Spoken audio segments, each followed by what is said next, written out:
Pozdravljeni. Na vrsto je prišel kot ponavadi tudi komentar novic. Poglejmo si skupaj, kaj se je zanimivega zgodilo v preteklih dneh.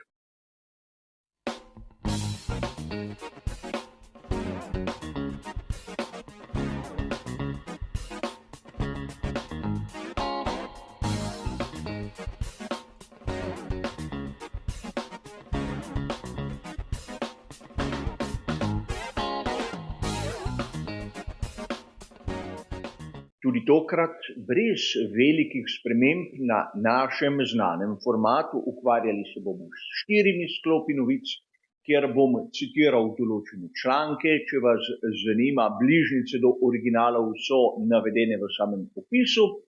In ko je slika v barvah, pomeni, da navajam tisto, kar je zapisano v samem viru. Ko se ta spremeni v črno-belo, pa pomeni, da dodajam moje osebno lastno mnenje, moj osebni komentar.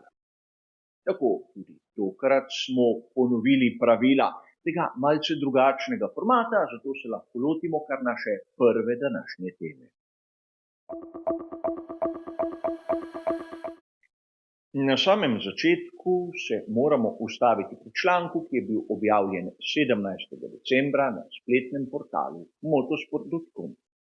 V njem lahko zasledimo izjavo Maxa Verstappena, ki trdi, da kdor ga kritizira, ne razume njegove zmagovalne miselnosti, njegovega šampionskega pristopa.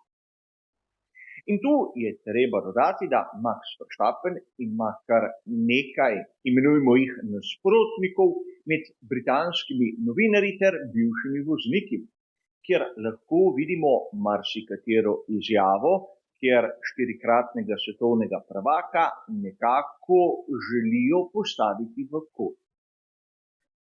A mi, navdušenci, se moramo zavedati najmanj 2 pomembnih stvari. Prvič, Max Verstappen ima popolnoma prav. Namreč njegova identiteta, njegova tudi zmagovalna mentaliteta je tista, ki dokazuje, da ima prav. Ni zastonj postal 4-kratni svetovni prvak, ampak to ne pomeni, da je on po karakterju prijazen, simpatičen in seveda prijateljski do vseh. Mora biti tisti pravi, ki se bori za vsako točko, za vsako priložnost, za vsako mesto, kar pa ga na koncu verjetno marsikomu naredi antipatičnega. Ampak mi, navdušenci, se moramo zavedati nekega dejstva. Ne bomo nikoli prijatelji Maxa Verstappena, tako da nas nima kaj brigati, če je on osebnostno nekdo, ki nam ne bi bil všeč. Mi imamo privilegij, da ga spremljamo samo na televizijskih ekranih, ko so dirke svetovnega prvenstva Formule 1. Z njim živijo drugi. In seveda ne smemo pozabiti še naslednje točke, da nas nima kaj brigati njegovo zasebno življenje, če to ne vpliva na rezultate, ki jih bo morda dosegel na progi. Se spomnite, pred dnevi smo govorili o tem, da ima Max Verstappen kar nekaj kazenskih točk in precej dirk, preden bodo te točke nekako izničene. In to seveda vpliva na praktično korelacijo njegovega karakterja in spora, ki ga ima na primer z komisarji FIA. Če bo dirko počival, nas to briga. Ampak kaj se dogaja pri njemu doma in kako se počutijo njegovi mački ali psi, po mojem ni naša zadeva. In če je Max Verstappen praktično oseba, ki je problematična, je to problem onih, s katerimi mora deliti na primer svoj prosti čas. A moje posebno videnje. Pojdimo k drugem današnjem sklopu. Carlos Sainz mlajši je dal izjemno zanimivo izjavo o svojih občutkih glede konca te avanture pri scuderiji Ferrari. O tem smo lahko brali na uradni spletni strani Formule 1 f1.com 17. decembra. Carlos Sainz mlajši je bil 99% prepričan, da bo podaljšal pogodbo. In ko so pred začetkom sezone 2024 objavili, da bo prišel Lewis Hamilton, mu je bila situacija več kot jasna. Treba je poudariti nekaj, da Carlos Sainz mlajši je reagiral izjemno elegantno, povedal je med vrsticami mnogo več, kot bi lahko pričakovali, in to je dokazal tudi na progi. Pravzaprav pri Ferrariju se zavedajo, koga so izgubili, lahko vidimo tudi iz tega poslovilnega dogodka, ki so ga organizirali na progi v Fiorano. O tem poroča na primer Sky Sports prav tako 17. decembra. Tu sta Carlos Sainz mlajši in njegov oče Carlos Sainz dobila priložnost krožiti z Ferrarijem F1, pomišljaj 75, tistim prvim iz te dobe bolidov z talnim efektom. Ne gre za nič drugega kot za neko poslovilno srečanje, ki iz športnega vidika nima absolutno nobene vrednosti. Ampak kaže na to, da je Carlos Sainz mlajši, saj v mojih očeh pravi gospod. Mislim, da ga bomo še videli pri kakšni zanimivi ekipi, vsem spoštovanjem do Williamsa.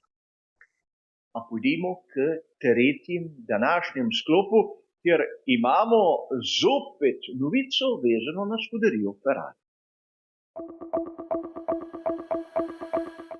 V našem tretjem sklopu se bomo pa ustavili pri članku, ki je bil objavljen na italijanski verziji spletnega portala motosport.com 16. decembra. Tu lahko sledimo izjavo Johna Elkanna in mislim, da John Elkann ne potrebuje nekih posebnih predstavitev. No, John Elkann je dejal, da je bila sezona 2024 za Ferrari pozitivna.